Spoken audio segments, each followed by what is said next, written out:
ஆண்டவராகிய இயேசு கிறிஸ்துவின் நாமத்தில் காலை வாழ்த்துக்கள். இன்றைய மன்னா, தம்மை பற்றி உத்தம இருதயத்தோடு இருக்கிறவர்களுக்கு தம்முடைய வல்லமையை விளங்க பண்ணும்படி கர்த்தருடைய கண்கள் பூமி எங்கும் உலாவி கொண்டிருக்கிறது. 2 நாளாகவும் 16:9. எத்தனை அருமையான வசனம் பாருங்க. இதை யார் சொல்கிறான்னா, ஞான திருஷ்டிக்காரனாகிய அனானி யூதாவின் ராஜாவாகிய ஆசாமிடத்தில் சொல்கிறாங்க. எதுக்கு இதை சொல்கிறாங்கன்னா, அந்த யூதாவின் ராஜாவாகிய அனானி தனக்கு எதிராக அந்த பாஷா, இஸ்ரவேலின் ராஜாவாகிய பாஷா வந்தபோது அவர் ஆண்டவரை சார்ந்து கொள்ளாதபடி அவர் என்ன பண்ணுறாரு, அந்த சீரியா ராஜாவுக்கு சொல்லி அனுப்புகிறாரு. பென்னதாத் என்னும் சீரிய ராஜாவுக்கு சொல்லி அனுப்புகிறார். நீ வா, நீ பாஷாவுக்கு விரோதமாக நீ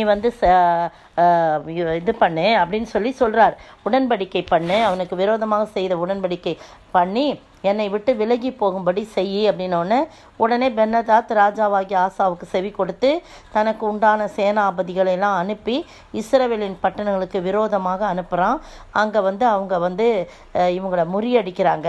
இதை பாஷா கேட்டபோது, இஸ்ரவேலின் ராஜா பாஷா கேட்டபோது ராமாவை கட்டுகிறதை நிறுத்தி, ஏன்னா யூதாவின் ராஜாவாகிய ஆசாமினிடத்தில் போக்கும் வரத்தும் இராதபடி ராமாவை கட்டுறான். யார்? பாஷா, இஸ்ரவேலின் ராஜா. இதை தான் அவன் தடை பண்ணுறான். அப்போ இதை பாஷா கேள்விப்பட்டு அதை கட்டுறதை நிறுத்திட்டு அவன் தன் வேலையை விட்டு போயிடுறான். அப்போ ஆசா யூதா அனைத்தையும் கூட்டிக்கிட்டு போய் பாஷா கட்டின அந்த கற்களையெல்லாம் எடுத்துகிட்டு அவன் தான் விட்டுட்டு போயிட்டான்ல, மரங்களையெல்லாம் எடுத்துகிட்டு அங்கே கேபாவையும் மிஸ்பாவையும் கட்டுறான். அப்போ தான் ஞான திருஷ்டிக்காரனாகிய அனானி என்ன சொல்கிறாரு, யூதாவின் ராஜாவைய ஆசாவினிடத்தில் நீர் உம்முடைய தேவனாகிய கர்த்தரை சார்ந்து கொள்ளாமல் சீரியாவின் ராஜாவை சார்ந்து கொண்டபடியினால் சீரியா ராஜாவின் இராணுவம் உமது கைக்கு தப்பி போயிற்று. சீரியாவின் ராஜா அந்த இராணுவம் உன்கிட்ட வராது, அது உன் கையிலேருந்து தப்பி போயிற்று. காரணம், நீ ஆண்டவரை சார்ந்துக்காம அவரை நீ சார்ந்துக்கிட்ட. மிகவும் ஏராளமான ரதங்களும் குதிரை வீரரும் உள்ள எத்தியோப்பியரும் லூபியரும் மகா சேனையாயிருந்தார்கள் அல்லவா? நீ கர்த்தரை சார்ந்து கொண்ட போதெனில் அவர்களையும் உமது கையில் ஒப்பு கொடுத்த. இதே ஆசா ராஜா ஜெபிக்கும்போது இவனுக்கு விரோதமாக சொல்கிறார், மாம்ச புயம்தான் அவங்ககிட்ட இருக்குது. ஆண்டவரே, நாங்கள் உங்களை சார்ந்து வந்தோம், எத்தியோப்பியர் அவ்வளோ பேர் இருக்கிறாங்க அப்படின்னு சொல்லிட்டு பலனுள்ளவனுக்கான பலனற்றவங்களாம் உதவி செய்வது உமக்கு லேசான காரியம். இதே ஆசா ராஜா ஜெபித்த போது ஆண்டவர் என்ன பண்ணார், எத்தியோப்பியரை முறியடித்தார். இந்த ஆசா ராஜா செய்த விண்ணப்பத்தின்படி இவர்களுக்காக அவர் உடனே அவர்களை முறியடித்தார். அவர்கள் முறிந்து விழுந்தார்கள், நொறுங்கி போனார்கள் என்று சொல்லி நாம் 4ஆம் புஸ்தகத்தில் வாசிக்கிறோம். ஆனால் அந்த 14ஆம் அதிகாரத்தில் பார்த்தீங்கன்னா இதே ஆசா ராஜா கர்த்தரை நோக்கி கூப்பிட்டு சொல்கிறார், மனுஷன் எங்களை மேற்கொள்ள ஒட்டாதேயும். அப்படின்னா நீர் எங்கள் தேவன், நீர் எங்களோட கூட இருக்கிற பண்ணால நாங்கள் தேவர்களாய் கூட இருக்கிறோம். ஆனால் அந்த மனுஷன் எங்களை மேற்கொள்ள ஒட்டாதேன்னு ஜெபிக்கும்போது கர்த்தர் ஒரு விடுதலை தரார். ஆனால் இப்போ இந்த நேரத்தில் நீ கர்த்தரை சார்ந்து கொண்ட போதோவெனில் அவர்களை உமது கையில் ஒப்பு கொடுத்தாரே.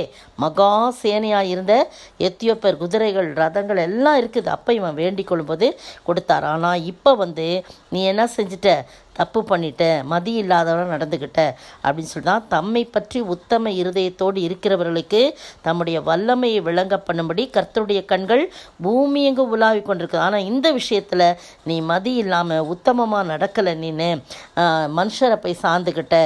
ஆகையால் இது முதற்கொண்டு உமக்கு யுத்தங்கள் நேரிடும். அந்த சமயத்தில் பார்த்தீங்கன்னா ஆசாவின் காலத்தில் யுத்தமே இல்லாமல் இருந்தது, நாடு அமைதலாக இருந்துச்சு. ஆனால் திடீர்னு எத்தியோப்பியர் வரும்போது அவர்களையும் ஆண்டவர் முறியடித்தார். காரணம், ஆசா ஆண்டவரை சார்ந்திருந்தான். ஆனால் இந்த இடத்துல ஆண்டவரை சாராதபடி, கர்த்தரை சாராதபடி அவன் சீரியா ராஜாவை சார்ந்து கொண்டபடினால இது முதல் இந்த தேசத்தில் யுத்தங்கள் நிறையா இருக்கும், நீ அவ்வளோதான், உனக்கு ஒன்றுமே இல்லை அப்படின்னு சொல்கிறான். அதே மாதிரி அவன் கடைசியில் நோய் கொண்டு காலிலே வியாதி கண்டு அவன் நோவு மிகவும் உக்கிரமாக இருந்து அவன் தன் வியாதியினாலே கர்த்தரை அல்ல, அப்பவும் பாருங்கள் வியாதி கூட கர்த்தரை அல்லாதபடி பரிகாரிகளை தேடினான். கடைசியில் அவன் மரித்து போனான் என்று சொல்லி நம்ம வாசிக்கிறோம். தர்மையான வேளையிலே நமக்கு வேண்டியது இன்றைக்கு உத்தம இருதயத்தோடு நாம் நடக்கும் பொழுது நம்முடைய வல்லமையை விளங்கப்படும். கர்த்தருடைய கண்கள் பூமி எங்கும் உலாவி நம்மளை நோக்கி கொண்டிருக்க, யார் உத்தமராய் நடக்கிறார், யார் உத்தமராய் நடக்கிறான்னு சொல்லிட்டு நமக்கு தம்முடைய வல்லமையை நம்மையே விளங்க பண்ணுவார். எனவே உத்தம இருதயத்தோடு கர்த்தரை தேடுவோம், எல்லாவற்றிலும் கர்த்தரை சார்ந்து கொள்வோம். அப்போது நிச்சயமாய் கர்த்தர் நம்மை ஆசீர்வதிப்பாராக. ஆமென். கர்த்தரை நம்பியே ஜீவிப்போம், கவலை கஷ்டங்கள் தீந்திடும், கைவிடா காத்திடும் பரமனின் கரங்களை நாம் பற்றி கொள்வோம்.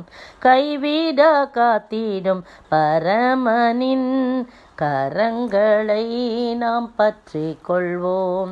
சோத்தரிக்கிற ஆண்டவரே, துதிக்கிற ராஜா, நாங்கள் மனுஷரை நம்பி அல்ல, கர்த்தரை நம்பி வாழவும், கர்த்தரை சார்ந்து வாழவும், அதன் மூலமாக ஆண்டவரே உம்முடைய வல்லமை எங்களிலே விளங்க பண்ணி நாங்கள் உமக்கு சாட்சிகளாக இருக்க நீர் உதவி செய்ய வேண்டும் என்று கர்த்தரும் மீட்பரும் ராஜாவுமாகிய இயேசு கிறிஸ்துவின் விலையேற பெற்ற நாமத்தில் ஜெபிக்கிறேன் பிதாவே, ஆமீன். நேற்றைய பதில் ஆவியை காண்கிறதாக. லூக்கா 24:37.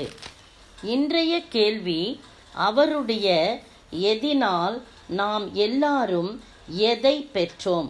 அவருடைய எதினால் நாம் எல்லாரும் எதை பெற்றோம்?